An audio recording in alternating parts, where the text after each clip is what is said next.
pero él logró construir una poesía perfecta con adjetivos. Tiene simplemente. mucho, denota mucho el talento que tenía, pero en realidad la mayoría de los poetas de esa generación, de lo que llaman la poesía sorprendida, pero ya que hablamos de poesía sorprendida, a mí me gustaría, el otro día salió en alguna de las reuniones, o quizá aquí no recuerdo bien, el por qué, cuándo le pusieron el nombre de la poesía sorprendida, y eso es una curiosidad que se merecen los televidentes conocer. Era que Mieses Burgos y Franklin Mieses Burgos, ¿no? Rafael Américo Enrique Puchungo y Andrés Avelino, también Mariano Lebrón Sabiñón, iban caminando por la calle El Conde, y entonces alguien dijo, nosotros lo que estamos haciendo, creo que fue Rafael Américo Enrique, dijo, nosotros lo que estamos haciendo en estos momentos es sorprendiendo la poesía.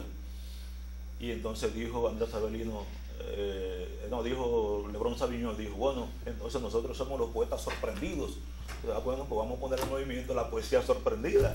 Y ahí comenzaron a hablar de lo que sería la teoría, del marco teórico del movimiento, y ahí salió la poesía sorprendida, la poesía como el hombre universal.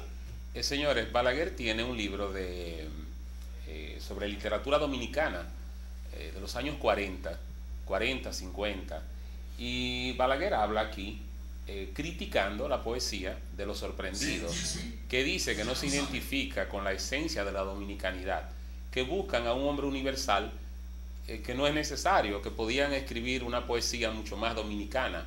Pero lo que hay que ver es que en la época que estos sorprendidos escriben esta poesía es durante la dictadura de Trujillo, y una forma de encubrir su pensamiento es escribiendo con esta plasticidad que le permite el surrealismo al escritor dominicano. Y además las influencias que tenían de escritores tan cercanos al movimiento, como el caso de Paul Éluard, el poeta francés, y también poeta francés André Breton, que tuvo de visita. El manifiesto surrealista. Estaban influenciados por las vanguardias, y estaban influenciados por una época oscura, o por lo menos con limitación y con censura, que era la dictadura, en la que había que escuchar entre palabras y había que leer entre líneas. Entonces hay muchos de los poemas que mandan un mensaje, bueno, pues velado, y había que... Yo voy a leer ahora algo de otro de los poetas, de Inchaustegui Cabral, Héctor Inchaustegui Cabral, que también le tocó vivir la época de la dictadura. Nació en 1912, creo recordar, y murió en el 79. Le han tocado vivir épocas apasionantes, pues de niño la invasión de los norteamericanos, la dictadura de Trujillo de arriba abajo, incluso la toma de poder de las primeras elecciones libres después de la dictadura por Juan Bosch, en fin, la revolución del 65, un montón de épocas en las que tuvo cargos de cierta relevancia. Tanto, además, me parece que es un poco genérico el que trabajaran, la mayoría de los poetas de esa generación, que trabajaran en redacciones de periódicos, haciendo artículos, algunos incluso en la Real Academia de la Lengua Dominicana, escrita a la española, y muchos también, curiosamente, en representaciones diplomáticas. Yo no sé si es que en qué épocas es siempre peligroso. A veces a los diplomáticos se les o a la gente contestataria o a la gente que piensa, han preferido mantenerla lejos o al lado. Y han podido seguir trabajando, pero como decía, con veladas intenciones o con mensajes que había que leer entre líneas. Un dato interesante, Oscar. La semana pasada tú no estuviste con nosotros, pero decíamos sobre el profesor Juan Bosch que Fermín Cabral le había dicho, lo había llamado para decirle que Trujillo quería verlo, y era simplemente para darle un cargo, porque Bosch era un hombre de talento y Trujillo quería darle un cargo en los años 30. Entonces Bosch, pues, para no aceptar el cargo, le pidió a un amigo de él que le hiciera una especie como le diera una especie de certificado médico para ir con su esposa a Puerto Rico, para que se tratara un mal que solo se podía tratar en Puerto Rico, y era para no aceptar el cargo que le estaba ofreciendo Trujillo, para que tú veas a dónde llega o a dónde llegaba en la época. O sea, que la dictadura no le permitía a los escritores tanta independencia. O tú te aliabas a ellos o te ibas del país, que fue por lo que optó Juan Bosch. Yo creo de eso hablábamos la semana pasada. yo creo que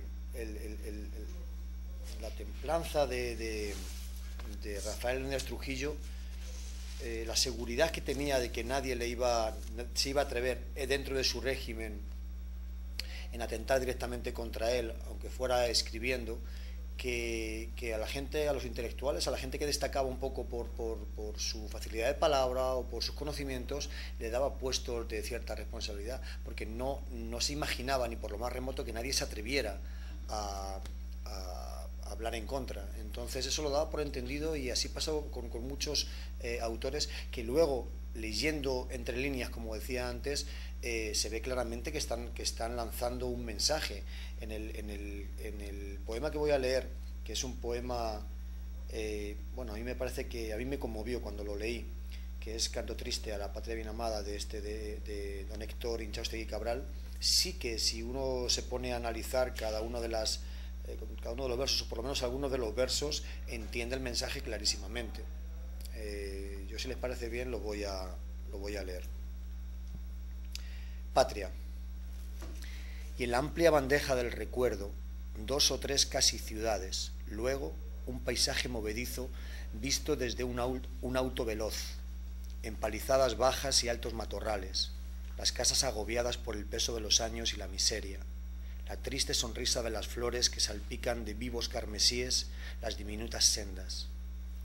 Una mujer que va arrastrando su fecundidad tremenda, un hombre que exprime paciente su inutilidad, los asnos y los mulos, miserable coloquio de hueso y el pellejo. Las aves de corral son pluma y canto apenas, el sembrado sombra, lo demás es ruina. Patria. En mi corazón, un acerico en donde el recuerdo va dejando lanzas bien agudas puntas, que una vez clavadas temblorosas quedarán por los siglos de los siglos. Patria, sin ríos. Los 30.000 que vio las casas están naciendo en mi corazón. Patria, jaula de bambúes para un pájaro mudo que no tiene alas. Patria, palabra hueca y torpe para mí, mientras los hombres miren con desprecio los pies sucios y arrugados y maldigan las proles largas, y en cada cruce de caminos claven una bandera para lucir sus colores nada más. Mientras el hombre tenga que arrastrar enfermedades y hambre, y sus hijos se esparzan por el mundo como y rueden por montañas y sabanas extraños de su tierra, no deberá haber sosiego, ni deberá haber paz, ni es sagrado el ocio, y que sea la hartura castigada. Mientras haya promiscuidad en el triste aposento campesino, y solo se coma por las noches, a todo buen dominicano hay que cortarle los párpados y llevarle por las extraviadas sendas, por los ranchos, por las cuevas infectas y por las fiestas malditas de los hombres. Patria. Y en la amplia bandeja del recuerdo, 2 o 3 casi ciudades, luego un paisaje movedizo visto desde un auto veloz, empalizadas bajas y altos matorrales. Descarnado. Excelente. La crítica. Hay un poema un poeta que lógicamente no podemos nosotros cerrar la sesión de lectura de poetas, grandes poetas dominicanos. Después venimos a leer los poetas menores, ¿no? De Manuel del Cabral. 3 poemas brevísimos. Uno se llama Chivo, el tambora, la tambora. Dice: trópico, mira tu chivo, después de muerto cantando, a palos lo resucitan, la muerte aquí, vida dando. Otro se llama Agua. Dice: las del río, qué blandas, pero qué dura es esta, la que cae de los párpados, es un agua que piensa. Y un poemita también tipo Machado, Juez. El juez mientras descansa limpia sus anteojos, y para qué los limpia si el sucio está en el ojo. Vamos a leer, Ramón, para terminar con el segmento y entonces pasar a la poesía nuestra. ¿De quién? Sigo con Franklin Mieses Burgos. Aquí tengo un poema, Cuando la rosa muere. Cuando la rosa muere, deja un hueco en el aire que no lo llena nada, ni el eco que sepulta su desolado rostro herido en otra arena, ni la luz que va sola en río transparente hecho por serafines, ni la sombra que sala de un pájaro de nieblas nacido sobre el viento. Cuando la rosa muere, deja un hueco en el